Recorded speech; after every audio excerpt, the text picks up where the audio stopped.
আসসালামু আলাইকুম গাইস, কি অবস্থা সবার? কেমন আছেন? আশা করি সবাই ভালো আছেন। টাইটেল এবং থাম্বনেল থেকে অলরেডি বুঝে গিয়েছেন যে আজকে কী নিয়ে ভিডিও বানাতে যাচ্ছি। তো গাইস, আজকে সকাল সকাল কবুতরের কাছে চলে আসলাম, সাকিবের কবুতরের কাছে।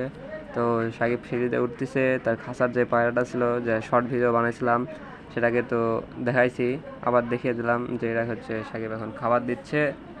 তো এখানে লোটন কবুতরের বাচ্চাটা বড় হয়ে গেছে, দেখেন গাইস, আরেকটা বাচ্চা অন্য রেসার কবুতরের কাছে দিয়ে দিয়েছে। তো গাইজ, সাকিব ততক্ষণে খাবার দেখ, আমরা একটু দেখে নেই ভিতরে এর র্যাকের ভিতরে কি কবুতরটা আছে।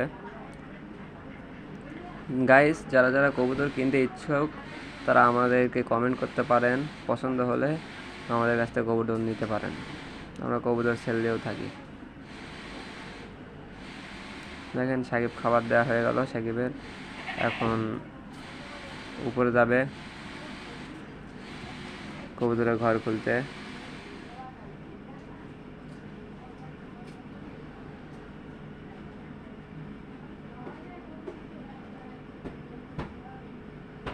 তো সব কবুতরকে খেতে দিল, সব নিচে চলে আসলো। এদের নিচে আবার এখানে আকিদ দিছে আর একটা কবুতর শার্টিনকে বাগতিছে, দেখেন।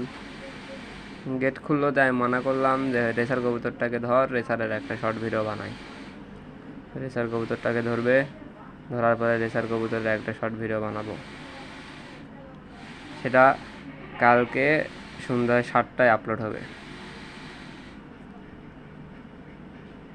এই যে কবুতর একটা ধরলাম, গররা সরি গররা ধরার কথা বলছিলাম, রেসার না। তো সবাই উপরে বসে আছে, সবাই এখন বাইরে যাবে, খুব পুরোপুরি ফাঁকা, সব বাচ্চা বড় হয়ে গেছে। বাইরে চলে আসলাম, সবগুলোকে ছাড়ে দেওয়া হয়ে গেছে।